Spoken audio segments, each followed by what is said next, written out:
Hello and welcome to another Eurogamer Newscast, and this week it's all about Gamescom 2022, which kicked off last night with the opening night live ceremony and roughly 2 hours worth of announcements and trailers, lots of CGI and a Pokemon car and Hideo Kojima talking about his podcast. If you missed all of that, or maybe you want to hear our thoughts on it, we're here to guide you through the best of last night. With me, as ever, it's the trusty Eurogamer news reporting team. It's Ed Nightingale. Hello. Victoria Kennedy. Hello. Liv Nahn. Hello. And I'm Tom Phillips. Last night, I wouldn't say it was a classic Gamescom opening night live ceremony, but in a year where we're not expecting a huge amount for games coming out in the next few months, we got some nice surprises, and I think we all found some bits and pieces in the show that we were looking forward to. Looking at you, Victoria, Monkey Island. Monkey Island. Yep. I mean, to be honest, we don't need to talk about anything else. If you guys are happy, we can just talk about Monkey Island for half an hour. You can talk about Monkey Island for half an hour. I could talk about Monkey Island for half an hour. There's no need to talk about everything in the show. Last night there was some stuff that was fairly forgettable in some cases, but some stuff worth shouting out, and also some odd things worth discussing. Speaking of odd things, so the show kicked off with Everywhere, which is the new game from the developer set up by Grand Theft Auto's producer, Leslie Benzies. And there was about a 5-10 minute segment on this. It was fairly lengthy. There was a trailer and then an interview on stage. And I have no idea what this game is about. Ed, did you get any closer to working out what this was today or last night? Absolutely not. Well, I will just say that the developer is called Builder Rocket Boy, which just makes me think of Elbow whenever I hear that name. I just have that song going around in my head. So that's still there. I get and Rocket Man in my head. Okay. I also do. See, I have more of that than I do... more of that than I do actual knowledge of the game. I do not understand what this is. The trailer has sort of Fortnite-y style shooting, some racing, some space architecture, some potentially psychological horror. I presume it's some sort of Roblox-y, multiverse-y, dreams-y, make-your-own-games-y kind of thing. But it was a load of buzzwords for a long amount of time, and it's just not clear what am I actually doing in this game. I do not know. Yeah, and if you're not able to talk about that, is that because you think that this game has got some grand revolutionary idea that if you say it now out loud it will quickly get copied, or is it just that you don't want to say some of this stuff and you're trying to keep it back? And there are job listings out there for crypto stuff, and we don't know if that is going to be in this game, but without coming out and saying this is what it's going to look like, this is how it's going to play, there are questions, and it was very difficult to know from last night's showing what the deal was with this game. So I don't think as a way to introduce it to people, you can say a lot of buzzwords and show a flashy trailer, but a lot was left unsaid, and that makes me cautious about what this game might be. Very much. Mm-hmm. Agreed. Moving on, we got a look at Dune. We knew that was in the works from Funcom, an open world survival MMO. I think on this one they've deliberately made their main guy look a little bit like James McAvoy. Oh, I didn't think that. He was in a Dune thing, wasn't he? He was in a Dune thing like at the start of his career. It is interesting that so they're partnering with the production company behind the movies, and the design of it is very, very similar. So I think if you liked the Dune movie with Timothée Chalamet, then they're obviously trying to get people in who like that. I think that's going to be their only real hook, though, because I don't think that we need another... Well, I mean, I don't particularly play MMOs, but I don't think we really need another one. Like, it's going to have to depend on the sort of Dune sort of franchise being strong to get players in, I think. Yeah, I was interested in it, thinking this looks very pretty. I don't know Dune that well, but I did really enjoy the film from last year. And then I saw it was an MMO and thought, I don't know if the brand is strong enough for an MMO. And surely MMOs are like lots of different worlds, and isn't Dune just a big desert? And Dune fans will now hate me for saying that. But I'd like more than just a desert and big worms. Maybe you get swallowed by the worms, and there's a whole other world inside there. Oh, A less literal inclined to play it wormhole. again. I like that. I like that. Let's move on before we say anything else. We saw the DualSense Edge controller, which is Sony's Pro controller. We didn't get a price or a release date, but we got a nice little teaser for it. I would imagine it's out in time for Christmas since it's being shown now from Sony. Can I I hate to think ask, how much it will cost. what is the point of this? I appreciate you can like change the buttons around, but why? What's wrong with the controller as it is? It's for pros. Well, let's be honest. The DualShock is, or DualSense, I suppose, is not. It's better than the DualShock, but it's still not a particularly comfortable controller. So, How very dare. I mean, have Says you the held an Xbox Xbox player. controller recently? It's an improvement, but you know the thumbsticks are in the wrong place, and you know. It's for people who want to, you know, they are pros on a particular game. They want to isolate certain buttons. You can switch certain buttons on and off. You can reconfigure what certain buttons do, and you can add the sort of paddles to the back so you get extra. I mean, there is an argument that this is good for accessibility, but this isn't specifically designed as an accessibility controller, as we've seen on Xbox. That's the thing, like you say, yeah, I guess it's good to customize things for people who want that, but I would rather they invested in a proper accessibility controller rather than just tweaking their existing one. Like, do something radical, do something interesting. Yeah.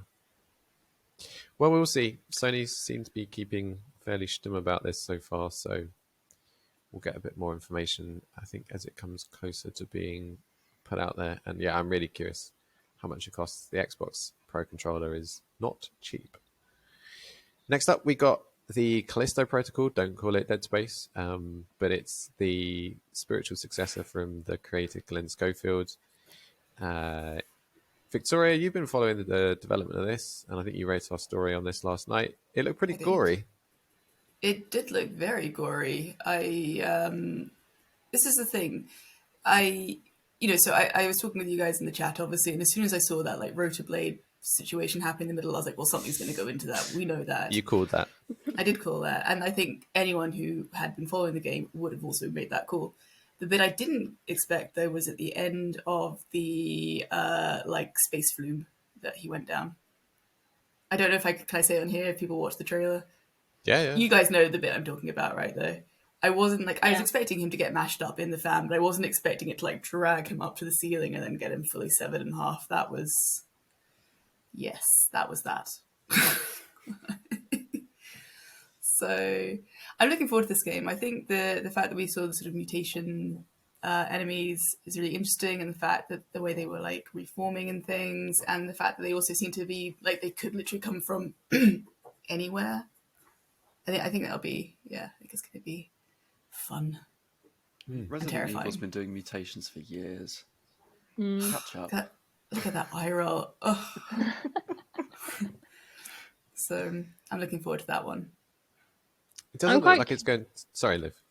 I was just going to say that I'm quite curious to see how well this does and how well the Dead Space remake does. So it'll be kind of interesting, I think, to see. Yeah, I wonder if it'll divide the camp. What do you think? Is the brand power of Dead Space going to win through, or is there not much brand power to Dead Space these days? It's been a little while. It was a remake, though. If people who played Dead Space, will they want to play it again? I mean, I suppose we'd ask that for any game that gets remade, but... Yes, I do. Okay, there you go. Asked and answered. Very good. Well, I guess it's going to try and salvage Dead Space a little bit, because obviously Dead Space 3 was a bit of a train wreck with DLC and all that stuff that kind of people weren't very pleased with. And yeah, Dead Space, like the original, is like a really good game. A lot of people would play it again. Like you saw that with like Resident Evil remakes. So I'll be very interested to see whether it does better than Callisto Protocol. I mean, the fact that the Dead Space remake, there's already a foundation there of a good game. They're just making it prettier, which is for a lot of people fine. And then you've got Callisto Protocol, where they're having to rebuild the foundation in the wake of Dead Space, and all they seem to be doing is making it a bit gorier. They have also changed your health bar. It now goes in a different direction. Wow, revolutionary work there. I think it's difficult though, isn't it? Because you've got the foundation that you already worked on, but you can't use that anymore, and you've got to try and make something that's kind of from that but not the same, and you especially can't do it too similar because there's a remake of that foundation coming out. I mean, there's also a myriad of other space horror games coming out as well. Like we're in the year of space horror. It's so much space. Next year, so many space games. Well, sorry, yeah. Like space horror is obviously having quite the renaissance. It is, and it's funny that Glenn Schofield is coming back with the Dead Space game at the same time that his old publisher EA is remaking his old Dead Space game. Yeah. Both of those look fun.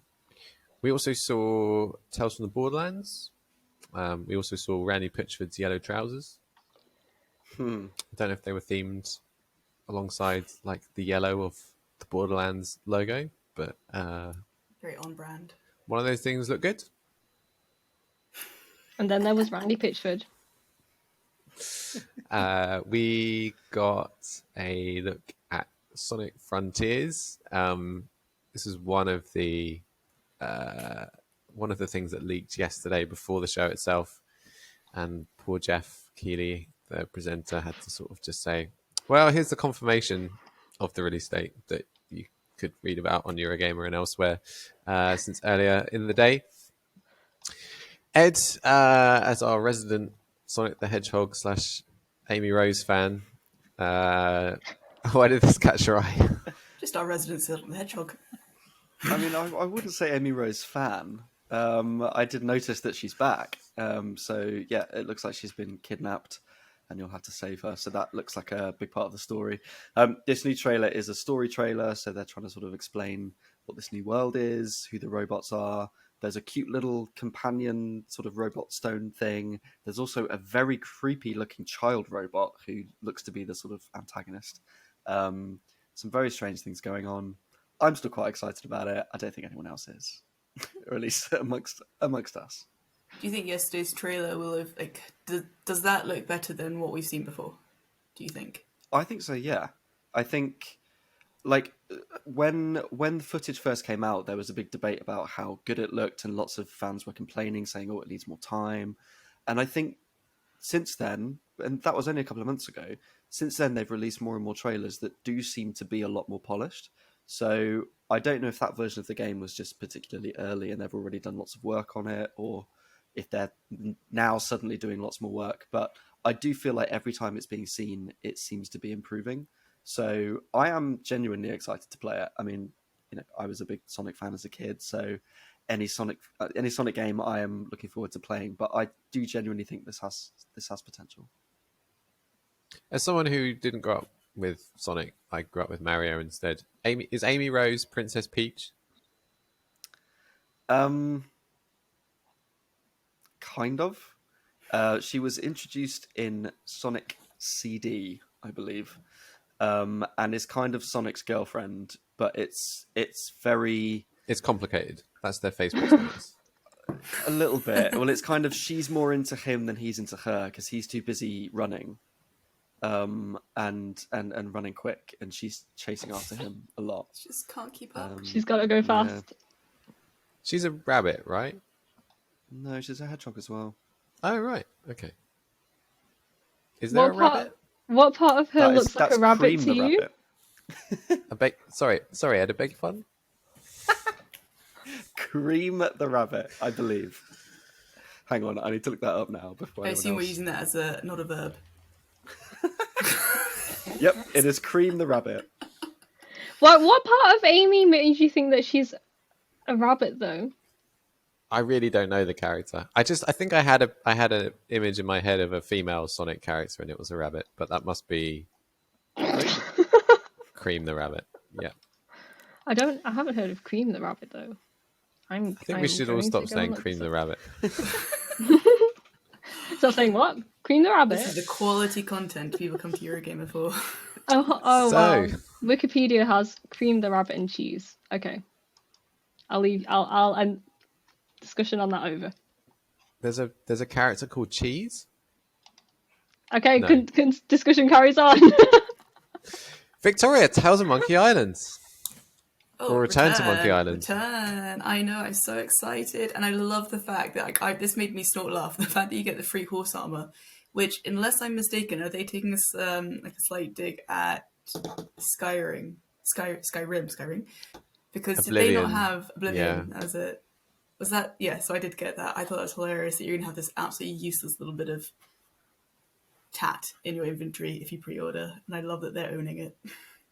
Are you pre-ordering Return to Monkey Island? I may have pre-ordered Return to Monkey Island already for my Switch. Yeah, I'm really looking forward to that one. I was So- slightly disappointed we didn't get more gameplay last night, but I'm thrilled that we have a release date, and the release date is less than a month away, so... I guess the difficulty with gameplay is it is basically all spoilers. You know, if you show people completing puzzles, then True. that sort of kind of spoils the game a little bit. But the environments look nice. I really love the art style. You do as well, right, Victoria? I do, yeah. I mean, I think I was probably in the same boat as a lot of other people at the start when it was a little bit like, oh, that's quite the change. But then when you look back at other Monkey Island games, you know, they have changed throughout the series anyway. So it's not like there was a one set Monkey Island style and then this has suddenly gone and done a massive career directional change. But I like it. Like, it looks happy and colourful and joyful. And to be honest, I could do with more of that in my life right now. So I'm here for it. Also, what were people wanting for the art style? Were they, you know, the purists? Were they looking for I suppose more the MS-DOS yeah, like, like versions floppy of disk these characters without versions. any voice acting? People don't really realize it, but as you say, the art style has changed so many times. And, you know, it never used to have Dominic Armanto as the Yeah. Guybrush voice actor, and everyone was delighted when he came So I back. And can't it was like, imagine- oh, there's Murray the Skull, which Ron Gilbert has just decided to bring back, even though he wasn't in Ron Gilbert's Monkey Island 1 or 2. I mean, Murray's a very strong addition to the series. I love Murray. So, Agreed. yeah, no, I'm really, really looking forward to that one. And it just looks like a nice, fun game. And I'm here for that. One game that I wasn't expecting to catch my eye but did was Moonbreaker, which is the next game from Subnautica maker Unknown Worlds. It's got a bunch of lore attached to it from Brandon Sanderson, who wrote a bunch of books and finished The Wheel of Time. Very established fantasy writer. But the reason I don't paint miniatures, but I know people who do, and it was a really interesting idea. I thought that they are going to have these miniatures you play with, like a sort of digital tabletop game, and you're able to paint and create like the finish for them yourselves. Which I thought, why hasn't anyone done this before? But it's maybe they have. I just don't realize it.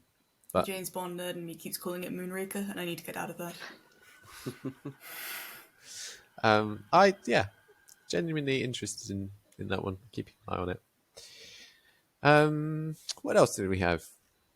We saw an awful lot last night. Lies of P. Liza P. Ed, take it away. Well, that's P the letter, not P-E-E, because that'll be a very different game. The P, I presume, stands for Pinocchio, and this is a sort of Soulsborne-y kind of game where you're playing as Pinocchio with a lot of combat. It looks very Bloodborne-esque. Pinocchio grew and up and chose it's- violence. Yeah, very much so. But I genuinely like the style of it. I like the sound of it. It's that sort of twisted fairy tale kind of vibe, which I really like the sound of. And it's coming to Game Pass, even though yesterday it won the award for Best PlayStation Game. So who knows what that was about. I wasn't impressed by those awards, and that's putting it No. lightly. I think that was just marketing spin of whoever paid for it. It was a weird inclusion. We cannot confirm or deny that, we have to say. But yeah. To be fair, I curious think about it's a great game for Game Pass, though. It's the kind of game where I think, okay, that's as a fan of like Souls games, that's the kind of game that I'd love to give a go to, but maybe wouldn't want to pay full price for. If I was a bit unsure about it, but with it being on Game Pass, I will absolutely give that a go and play through it. So I think that's a great addition for Xbox. Have we been told any more about how much of the Pinocchio sort of lore they're taking into the game? not really, no. I mean, it looked like there was his dad, right? And there's Pinocchio, but my take on it, and I think a lot of people said the same, was that this is sort of them doing a kind of Alice Madness Returns style take on Pinocchio, where there are certain elements, but it's very much its own thing. And all these elements are in the public domain, so they can do whatever they want with them. The one thing I did read was that the more the Pinocchio lies, the more human he becomes. And then I'm curious because then I noticed that in the gameplay he was using his arm as a weapon in its own right. And so I'm wondering how, if like as he goes along and lies more, he'll lose the arm but gain some other weaponry. Maybe that's customization. You can choose how human or puppety you want to be. Yeah. It also makes me wonder, does he start the game like a little marionette? Maybe. Like how far along was that footage? Like he starts off Disney and ends up Bloodborne. Like that's something that I've also been thinking about, because to me, like, knowing that it's meant to be Pinocchio and seeing like a human person just is kind of weird, and I kind of would have rather they sort of went for like the wooden marionette puppet as a character design. So I think it would actually be really cool if he started out like that and then like transformed into human. I should say I got that from my very brief reading on that yesterday, so obviously we will, I'm sure, hear more about it the closer to the release. Speaking of releases, we had one that unusually moved forwards last night. Gotham Knights is now October 21st. Why do we reckon it's actually moved forward by 4 days? Payday? No, the games. Other games. Payday the game, or the day that people get paid? Sorry, that was an internal thought that I vocalized. Because you're just looking at your calendar. No. When do we get paid, Tom? You get paid? You don't? Do we? Sorry, guys. When did that happen? Yeah, it's to do, well, we have assumed, or it's to do with Call of Duty. Yes? No? Is that the right game? Yeah, Modern Warfare 2 is out October 28th, and I think this was going to be out October 24th, and it's now the 21st, so instead of coming out early in the week of Call of Duty, it's now a week before Call of Duty, which is probably a good thing. Do you think that fandom, though, do you think sort of like DC superhero fandom and Call of Duty fandom would have a crossover, though? Like, do you think there are people that would, I suppose it's going to be like that, I can't remember the name of those graphs that have that crossover in the middle. I think the Venn diagram between that one? Batman and Call of Duty will have some crossover. Not that Batman is in this game, really. I think, but yeah, like, how much are these people going to intersect to some extent? Yeah. And also people only have so much money, especially this year, to spend on video games. Most people spend money on, if they're buying a full price box game, maybe two a year, 3. So if you can get in first before Call of Duty, you might get some more sales out of it. And 4 days, I mean, by that point, the boxes will already be at retailers or being shipped around the world. So if you can get away with it, it's probably a smart thing to do. I've seen there have been rumours that lots of games are moving their release dates because they don't want to clash with God of War. except Sonic. Yeah, he's confident Yeah. in his blue power. Oh yeah, I know which one I'm buying. The answer's both. I was going to say both. Ed, you like the look of Where Winds Meet, which was from a new Chinese developer. Yes, called Everstone. Yeah, this looks really cool. It's set in ancient China. It's a kind of action RPG open world. People are kind of comparing it to Ghost of Tsushima and Assassin's Creed. It looks like there's a big role-playing element of it. There's a job system, so you can choose to be some sort of job within ancient China, be it a doctor or a wanderer or whatever else, and you can have different abilities that will then affect the storyline and your role within the world. What really stood out to me was the combat, which has a lot of sort of wuxia influences in it. So there's lots of running on water and floating in the air and running up walls, and some really cool combat with different sword fighting and different other weapons. So, and a really, really beautiful setting. Lots of bamboo forests and sort of typical medieval Chinese elements. I do love that sort of thing. But It's yeah, quite it Crouching looks like Tiger, it's very Hidden much that. Dragon. Yeah. Very much that. And I love that style. I think this looks like it could be really, really well done. So that's definitely one to look out for. You look good. After that, we got Hideo Kojima. And I have to think, well, I certainly was. Oh, I want to see a gif of you doing that, Ed. That was clapping for anyone listening. I mean, there's several things that you could have talked about. Liv, what were you expecting when Hideo Kojima popped up on screen? Were you thinking he was going to talk about a specific thing? And were you expecting what he eventually did talk about? I wasn't expecting a podcast, but I also wasn't really expecting anything in particular because it's Hideo Kojima. When I figured he would pop up at some point because he's obviously very close to Jeff Keighley, but I just whenever he's there, just anything's off the table, I guess, in my opinion. I was wondering if we were going to hear more about his Xbox collaboration, but I suppose Xbox was doing that for their own stream in the future. See, I presumed it was going to be, Death Stranding's on PC. You already knew that, but it's out now. Oh yeah, that would have I been presumed he would have literally just said that. So you're saying that Kojima's podcast announcement actually surpassed your very low expectations? I don't know if surpassed them. Surprised me, maybe, but I don't think it surpassed them.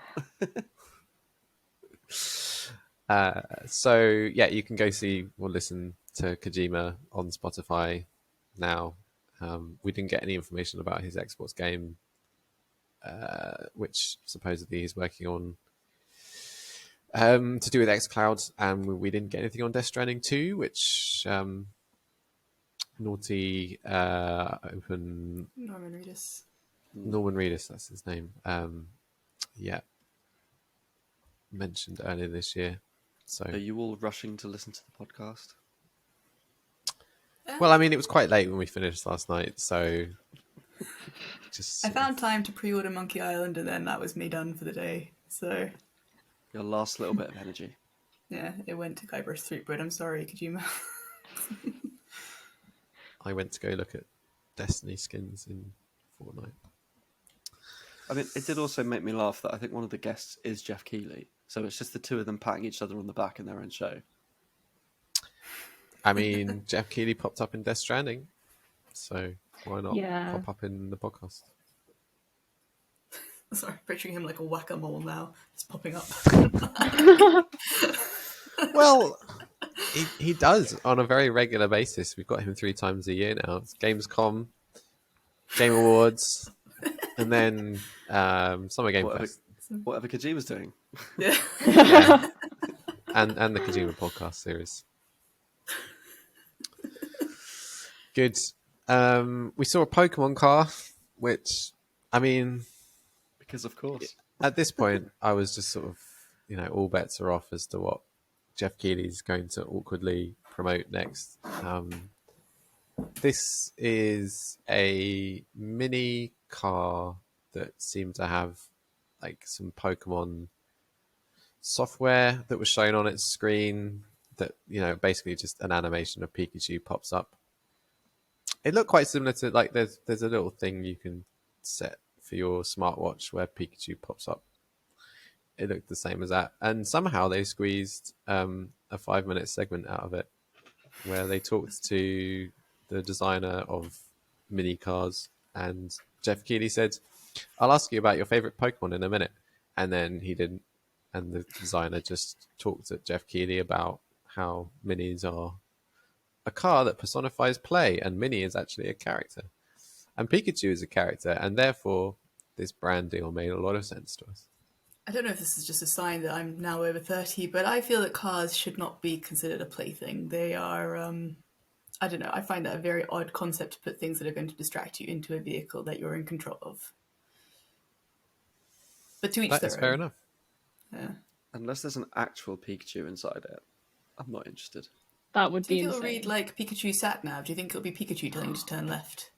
Pika! Pika, Pika, Pika, Pika, Pika. And you're like, Pika. what way? What way? Just go right over the roundabout. It's like- Pikachu said turn left. yeah, that's I did- Yeah. The thing that I did like in that at the beginning of the 5-minute segment we got on this car was the designer guy telling Jeff about how Gamescom is such an amazing trade fair for games and it's such a big part of popular culture. And Jackie was like, tell me more, yes. Yes, it's the tell same me with about the this Game thing that I'm the face of. There's so many things that he, like, people come on and they're like, Jeff, what you do for games? And he's like, yes, I do. I'm so happy to be here. Sure. We should do a Game Awards drinking game. Next What, time. drink every time Jeff Keighley comes on screen. There's a brand deal. What else could we have? I'm so happy to be here. Yeah. Hideo Kojima pops up. Oh, that's down your drink entirely. Because you know it's happening, and you know it's going to be the climax at the end. Oh, the Game Awards bingo. We'll do that. Space horror climax. Game. Take a shot. Oh, Tom, that's too far. Last night was Dead Island 2. Jeff's climax last night was Dead Island 2. It Well wrapped saved. up the show. And it was a very messy, gory return for this. We've been waiting for this game for what feels like a decade now. It's being made in the UK by Dam Buster Studios. And we got the cinematic trailer, and then we got some gameplay as well. I What do we all appreciate think? that we actually got gameplay for that one. I think the previous bits have been very light on gameplay, so I like that we did get some Dead Island gameplay. Yeah. It actually feels like a thing that's coming soon, which is good because it is indeed coming soon. It's coming out in February. But yeah, what did you guys think of Dead Island? It was arguably the biggest game there last night. I do have think- never played a Dead Island game. I have no knowledge or interest of this at all. I think, Tom, you described it earlier this morning as GTA 5 with zombies, which just sounds like the most basic cliched game I could imagine.